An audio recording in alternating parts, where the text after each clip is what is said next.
Hi guys, आज नई iOS के बारे में बात करेंगे यार। iOS 26 मैंने इस फोन में इंस्टॉल कर ली है और डिफरेंट लोकेशन इसलिए है क्योंकि इस टाइम पे मैं सैन फ्रांसिस्को में हूँ और फर्स्ट टाइम WWDC मैंने अटेंड किया। एप्पल पार्क देखा, नो डाउट भाई एप्पल पार्क अमेजिंग बना हुआ है यार। खैर मेन पॉइंट की बात करते हैं कि WWDC में क्या क्या चेंजेस हमें देखने को मिले। यार एक तो एप्पल ने पूरी स्ट्रेटेजी मतलब चेंज कर दी। जहां पर बहुत सारे लोग क्रिटिसाइज कर रहे थे कि एप्पल इंटेलिजेंस और बेटर हो सकती है, एप्पल ने WWDC में पता है क्या किया, एप्पल की जितने भी प्रोडक्ट्स है उन सब की OS को एक ऐसा अपग्रेड दे दिया कि वो सारी यूनिफॉर्म लगेंगी। iOS का एग्जांपल ले लो, iOS 18 के बाद सीधा iOS 26 आ रही है और ये सेम बात है iPad OS के बारे में बोल सकते हैं, सबके आगे 26 लगा दिया है जिससे एप्पल की सारी OS जो है यूनिफॉर्म लगे। एटलीस्ट इनिशियल इंप्रेशंस में तो यार मुझे यही लग रहा है। इनफैक्ट एप्पल ने जो है अपनी पूरी iOS के डिजाइन को चेंज किया है। ऐसा बताया जा रहा है कि iOS 7 के बाद ये iOS 26 है जिसके अंदर मेजर डिजाइन चेंज आया है। आज इसी चेंज के बारे में बात करेंगे। मुझे लोकेशन थोड़ी सी ऑफ लग रही है, थोड़ा फेक लग रहा है बैकग्राउंड, तो आई थिंक मैं कहीं आराम से बैठ के वीडियो बनाता हूं।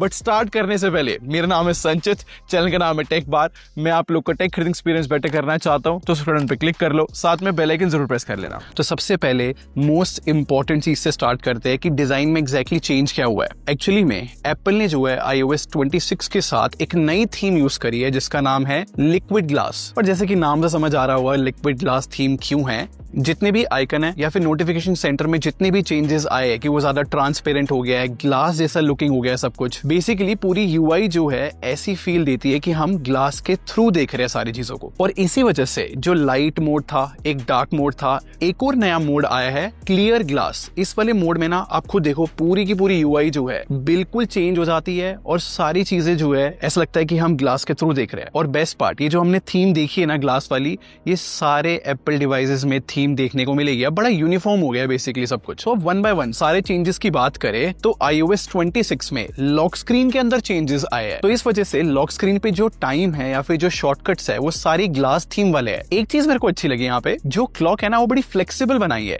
मतलब वॉलपेपर के अकॉर्डिंग जो है वो टॉल या फिर शॉर्ट हो जाती है। इनफैक्ट एक और चीज है यहाँ पर, अगर आपने कोई ऐसी पिक्चर क्लिक करी है जिसमें काफी सारी डेप्थ है तो उसको जो है 3D भी कन्वर्ट कर सकते हैं। एंड आई थिंक ये लाइव देखने में अच्छा लगता है काफी। और इफ इन केस अगर आप एप्पल म्यूजिक पे गाने सुनते हो तो जो एल्बम आर्ट है वो एनिमेटेड आ सकती है। नेक्स्ट बात करते हैं कैमरा ऐप के बारे में। देखो इस बार एप्पल ने जो है ना कैमरा ऐप थोड़ी डिफरेंट तरीके से डिजाइन करी है जिससे एक हाथ से हम इजीली पूरे कैमरा UI की सारी सेटिंग्स को चेंज कर सके। बेसिकली अब दो बटन दिखाई देंगे सिंपली, एक फोटो के लिए एक वीडियो के लिए। और अगर बाकी सेटिंग्स देखनी है तो जस्ट हमें ऊपर की तरफ स्वाइप करना है और सारी सेटिंग्स आ जाएंगी। और जितना मैंने अभी तक इंटरनेट पे देखा है इस चीज को लेकर थोड़े मिक्स्ड रिव्यूज है, कुछ लोगों को बहुत पसंद आ रहा है, कुछ लोगों को नहीं आ रहा। नेक्स्ट सफारी के बारे में बात करते हैं। सफारी को भी ऑब्वियसली बहुत ज्यादा ट्रांसपेरेंट बना दिया है, जैसे कि सर्च बार हम देख रहे हो थोड़ा ग्लास लुकिंग हो गया। और मुझे ये बहुत इंटरेस्टिंग लगा कि जो वेब पेजेस है आप देख रहे हो स्क्रीन के बिल्कुल एज टू एज फ्लो कर रहे हैं। एंड आई थिंक इस वजह से जो है ब्राउजिंग एक्सपीरियंस इमर्सिव 100% हो सकता है। और ऐसे ही जो UI चेंजेस है हमें फेस टाइम में भी देखने को मिले हैं। नेक्स्ट यार फोन ऐप के बारे में बात करते हैं क्योंकि यहाँ पर कुछ चेंजेस देखने को मिलते हैं। अब यहाँ पर UI में पता क्या चेंज करा है,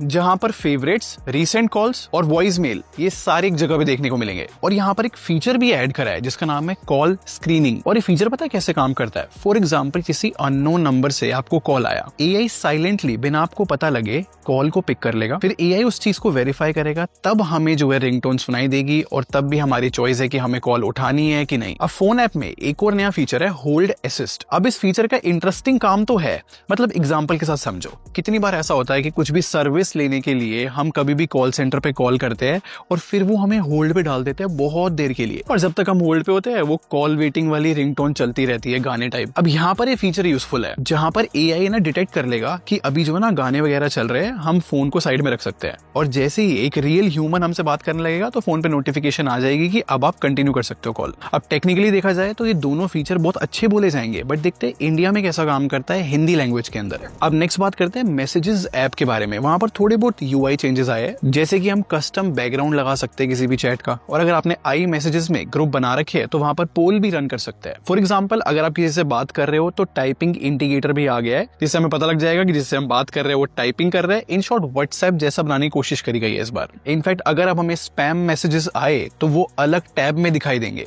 अब नेक्स्ट बात करते हैं इमेज प्लेग्राउंड के बारे में। देखो एप्पल इंटेलिजेंस का फीचर था ये इमेज प्लेग्राउंड। इसी फीचर के अंदर एक अपग्रेड आया है जहां पर हम 2 इमोजी को कंबाइन करके एक इमोजी बना सकते हैं और अब चैट जीपीटी की हेल्प लेकर भी ना हम इमेज प्लेग्राउंड के अंदर इमेजेस क्रिएट करवा सकते हैं। बाकी एक और एआई का फीचर ऐड किया है लाइव ट्रांसलेशन नाम का। अब इस फीचर के थ्रू हम रियल टाइम में लैंग्वेजेस को ट्रांसलेट कर सकते हैं, वो भी ऑन डिवाइस होता है। और ये फीचर ना face time, texting, calls her जगह पे काम कर रहा है। और ऐसा भी नहीं है कि सिर्फ आईफोन टू आईफोन ये वर्क कर रहा है, ये एंड्रॉइड यूजर के साथ भी वर्क करेगा। विजुअल इंटेलिजेंस की बात कर लेते हैं क्योंकि यहाँ पर फाइनली अपग्रेड्स आ गए हैं। अब एंड्रॉइड यूजर्स को पता होगा जैसे सर्कल टू सर्च था ना, अब यही विजुअल इंटेलिजेंस है जो कि स्क्रीनशॉट्स के थ्रू हमें हेल्प करता है कोई भी प्रोडक्ट ढूंढने में। बस यहाँ पे थोड़े से एक्स्ट्रा स्टेप्स में काम होता है, जैसे कि सर्कल टू सर्च में तो इजीली हो जाता है, यहाँ पर थोड़े एक्स्ट्रा स्टेप्स है। बट यहाँ पर अच्छी बात पता है क्या है, अगर हमें स्क्रीन पे कोई भी इवेंट का इन्विटेशन आया है तो विजुअल इंटेलिजेंस उस इन्विटेशन को रीड करके कैलेंडर में इवेंट बना देगा। अब यहाँ पर हम चैट जीपीटी की भी हेल्प ले सकते हैं। फॉर एग्जाम्पल अगर मुझे इंटरनेट पे किसी के शूज पसंद आ गए, मैं स्पेसिफिकली चैट जीपीटी से भी आंसर करवा सकता हूँ कि ये शूज कौन से है और इंडिया में कितने के मिलते हैं। अब एप्पल म्यूजिक की बात करूं तो यहाँ पर तो भाई एप्पल ने ना एक बहुत ही डिटेल वाला काम किया है।